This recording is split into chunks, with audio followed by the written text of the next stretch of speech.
राहुल गांधी की वोटर अधिकार रैली पहले से ही भारतीय जनता पार्टी और चुनाव आयोग को टेंशन दे रही थी और आज कांग्रेस नेता प्रियंका गांधी वाड्रा वहां मौजूद थी और उनकी मौजूदगी से वहां पर जो नजारा बन गया वो देखते ही बनता था। दोस्तों, आप मेरे पीछे देख सकते हैं प्रियंका गांधी वाड्रा अपने भाई और तेलंगाना के मुख्यमंत्री रेवंत रेड्डी के साथ, और लोगों का हुजूम जो उमड़ा पड़ा है उनसे मुलाकात करने के लिए। और प्रियंका गांधी वाड्रा ने बार बार प्रमाणित किया है कि जब जब उनके भाई ने कोई रैली निकाली है वो वहां मौजूद रही हैं अपने भाई के समर्थन में।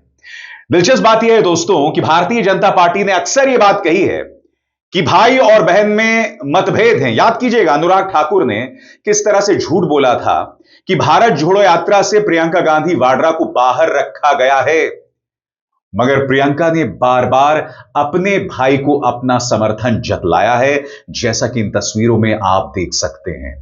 हर गुजरते दिन के साथ वोटर अधिकार रैली जो है वो मजबूत होती जा रही है और आज एक राजनीतिक तूफान दिखा जब भाई और बहन एक साथ थे। 30 तारीख को अखिलेश यादव भी वहां जुड़ने वाले हैं और कल्पना कीजिएगा दोस्तों, तेजस्वी, राहुल और अखिलेश जब ये तीनों एक साथ होंगे तो उसका क्या असर पड़ने वाला है बिहार की जनता पर। प्रियंका गांधी वाड्रा, जिनके बारे में मैं पूरे विश्वास के साथ कह सकता हूं कि जहां तक जनता के साथ संपर्क साधने की बात है वो राहुल गांधी से कहीं बेहतर है, और अगर वो इसी रास्ते पर बनी रही तो यकीनन इंदिरा गांधी ने जिस तरह से आम जनता से संपर्क स्थापित किया था उस तरह का कुछ मुकाम वो हासिल कर सकती है। मगर जैसे मैंने कहा अभी दिल्ली दूर है, मगर आज की बड़ी खबर आप देख सकते हैं प्रियंका गांधी वाड्रा किस तरह से राहुल गांधी और तेलंगाना के मुख्यमंत्री रेवंत रेड्डी के साथ दिखाई दे रही है। मैं आपको एक और तस्वीर दिखाता हूं दोस्तों, ये देखिए ड्रोन से ली गई तस्वीर, ये सुपौल के ऊपर की तस्वीर है जहां से वोटर अधिकार रैली जो है वो गुजरी, और अब ड्रोन से ली गई तस्वीर में आप देख सकते हैं किस तरह की भीड़ जो है सामने उभर कर आई है। और पिछले कुछ दिनों में हम लगातार देख रहे हैं अगर यह भीड़ वोट्स में तब्दील नहीं होती तो दोस्तों मैं नहीं जानता यह चुनाव कैसा होगा, क्योंकि इस वक्त राहुल तेजस्वी को लेकर, खास तौर से तेजस्वी को लेकर, क्योंकि देखिए राहुल गांधी को देखने भीड़ तो आ ही रही है, मगर जो ताकत इस वक्त जमीन पर मौजूद है वो तेजस्वी की ताकत है। प्रदेश के अंदर तेजस्वी की जो ताकत है वो दिखाई दे रही है, और आज प्रियंका ने कहीं ना कहीं उस राजनीतिक ताकत में चार चांद लगा दिए यहां पर मौजूद रहकर। और रही बात प्रियंका की, जैसे मैंने बताया भारतीय जनता पार्टी की लगातार कोशिश रही है भाई और बहन में मतभेद पैदा करने की, मगर प्रियंका ने हमेशा अपने भाई का साथ दिया। याद कीजिएगा जब राहुल गांधी ने संसद के अंदर एसआईआर यानी स्पेशल इंटेंसिव रिवीजन के खिलाफ आंदोलन शुरू किया था, तब प्रियंका ने क्या कहा था कि ये मेरा भाई है, ये किसी से डरने नहीं वाला है। याद कीजिएगा प्रियंका ने क्या कहा था।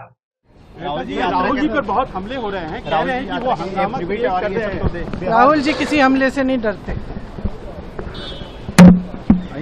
सह लेंगे सब कुछ और लड़ते रहेंगे, बिल्कुल पीछे नहीं हटेंगे। और फिर आपको याद होगा जब पुलिस ने प्रियंका, राहुल, अखिलेश सबको गिरफ्तार किया था, क्योंकि जो तमाम सांसद थे वो चुनाव आयोग की तरफ कदम ताल कर रहे थे, तब प्रियंका गांधी वाड्रा सबसे ज्यादा उग्र, सबसे ज्यादा उत्साही दिखाई दी। सबसे पहले उस वक्त का ये नजारा देखिए दोस्तों, किस तरह से वो नारे लगा रही थी शेम शेम के।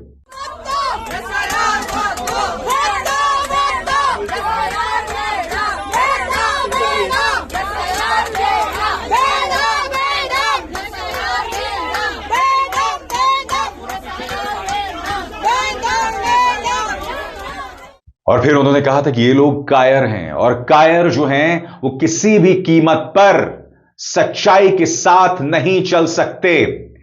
यकीनन प्रियंका गांधी वाड्रा राजनीतिक तौर पर भारतीय जनता पार्टी के लिए एक बहुत बड़ा सिरदर्द है, क्योंकि राहुल गांधी की छवि को भारतीय जनता पार्टी ने पिछले 1.5 दशक से नुकसान पहुंचाने की पूरी कोशिश की है, पूरी जमीन तैयार की है। दोस्तों प्रियंका गांधी वाड्रा के साथ ऐसा कुछ नहीं कर पाए। हालांकि उनके जो पति हैं रॉबर्ट वाड्रा, उसको लेकर भाजपा लगातार प्रहार करती रहती है, मगर आपने गौर किया होगा चाहे अमित शाह हो चाहे प्रधानमंत्री हो, वो कभी भी प्रियंका गांधी वाड्रा पर प्रहार नहीं करते। इसीलिए प्रियंका कहती हैं कि इन कायरों का क्या ही कहा जाए। डरे हुए हैं, कायर हैं, सरकार कायर है।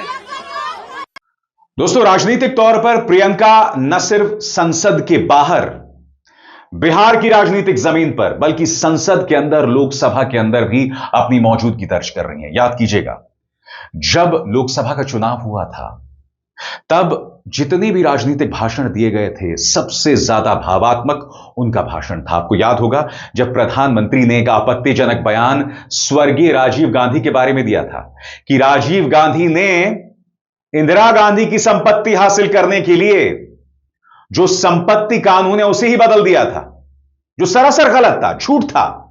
और तब आपको याद होगा, बगैर अपना आपा खोए, एक निहायत ही इमोशनल अंदाज में किस तरह से प्रियंका गांधी वाड्रा ने प्रधानमंत्री नरेंद्र मोदी पर प्रहार किया था। थोड़ा सा लंबा सा भाषण है, 2-3 मिनट का, मगर मैं चाहूंगा आप सुने, जिससे पता चलेगा कि हर गुजरते दिन के साथ प्रियंका गांधी वाड्रा पॉलिटिकली किस तरह से मैच्योर हो रही है। सुना जाए।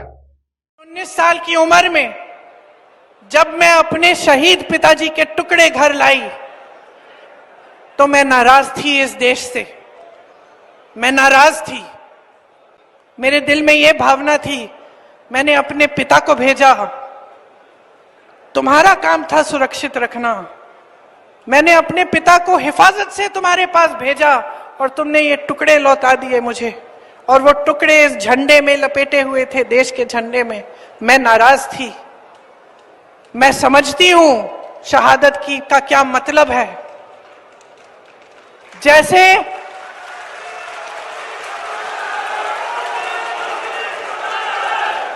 आज मैं 52 साल की हूं, आज मैं 52 साल की हूं, पहली बार मैंने ये चीज सार्वजनिक ऐसे मंच पे कही है।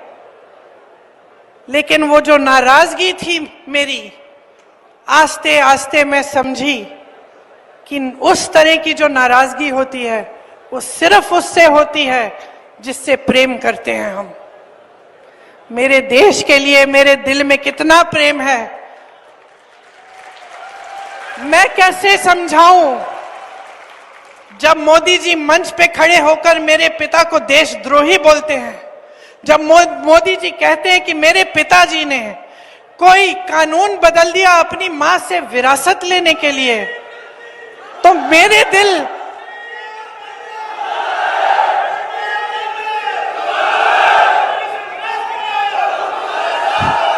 तो मोदी जी इस बात को समझ नहीं पाएंगे कि मेरे पिताजी को विरासत में धन दौलत नहीं मिली, मेरे पिताजी को विरासत में शहादत की भावना मिली।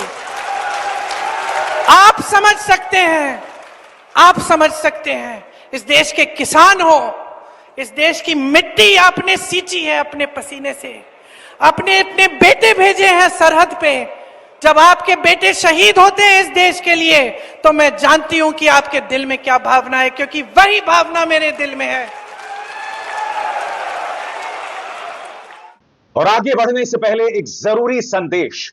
मेरे कार्यक्रमों के लिए आप नोटिफिकेशन का इंतजार मत कीजिए, मेरे चैनल में जाइए और खुद जाकर कार्यक्रम देखिए और रहिए अपडेटेड।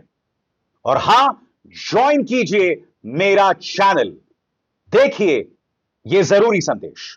स्वतंत्र और आजाद पत्रकारिता का समर्थन कीजिए, सच में मेरा साथी बनिए। बहुत आसान है दोस्तों, इस ज्वाइन बटन को दबाइए और आपके सामने आएंगे ये 3 विकल्प, इनमें से एक चुनिए और सच के इस सफर में मेरा साथी बनिए। और फिर आपको याद होगा ऑपरेशन सिंदूर पर जब बहस हुई थी, जब भारतीय जनता पार्टी लगातार कोशिश कर रही थी मामले को हिंदू मुस्लिम करने के लिए, प्रियंका गांधी वाड्रा उठी और उन्होंने कहा कि 26 लोग शहीद हुए। भाजपा कहने लगी 26 हिंदू, और उसका करारा जवाब प्रियंका गांधी वाड्रा ने दिया कि 26 भारतीय। और देखिए किस तरह से वो नाम पढ़ रही थी, ओम बिरला बौखलाए हुए थे, और हर नाम के बाद वहां जो मौजूद सांसद थे, इंडिया गठबंधन के सांसद भारतीय चिल्ला रहे थे। और यह अपने आप में संसद के अंदर एक अप्रत्याशित नजारा था। मैं चाहूंगा आप उसे एक बार फिर देखिए। समीर गुहा भारतीय, बिट्टन अधिकारी, मनीष रंजन, हेमंत सुहास जोशी, विनय नारवाल, सुशील नथनियल, अतुल श्रीकांत लोने, सैयद आदिल हुसैन शाह, माननीय मंत्री एन रामचंद्रन, संजय लक्ष्मण लेले, माननीय प्लीज दिनेश अग्रवाल, नो दिलीप दिल से, नो कुमार सतपति, JS चंद्रमौली, अब बोलिए, अब आराम से बोलिए। JS चंद्रमौली, यतीश परमार, S मधुसूदन राव, माननीय सदस्य, नारेबाजी का सदन नहीं है। शैलेश कलाटिया, ये तरीका ठीक नहीं है आपका। मंजुनाथ राव, कौस्तभ गणबोटे, शुभम द्विवेदी। जय हिंद। तो ये प्रियंका गांधी वाड्रा भारतीय जनता पार्टी के लिए एक बहुत बड़ा राजनीतिक सिरदर्द हैं और अब वो वोटर अधिकार रैली में शामिल हुई हैं। और मुझे लगता है दोस्तों कि वोटर अधिकार रैली जब खत्म होगी तब इंडिया गठबंधन, या कहा जाए महागठबंधन को जमीन पर बने रहने के लिए इस तरह की कई यात्राएं करनी होंगी और वो इस बात को बखूबी समझते हैं, क्योंकि चुनाव के आखिरी महीने में प्रधानमंत्री नरेंद्र मोदी पूरा भारतीय जनता पार्टी पूरे लाव लश्कर के साथ पैसे, ताकत, प्रचार तंत्र, एजेंसीज सबके बल के साथ मैदान में उतरने वाली है। इसीलिए इंडिया गठबंधन के लिए बहुत जरूरी है कि वो अपने पूरे राजनीतिक फोर्स के साथ उतरे और इसमें प्रियंका गांधी वाड्रा का एक अहम किरदार होने वाला है। अब इज़हार शर्मा को दीजिए इजाजत। नमस्कार।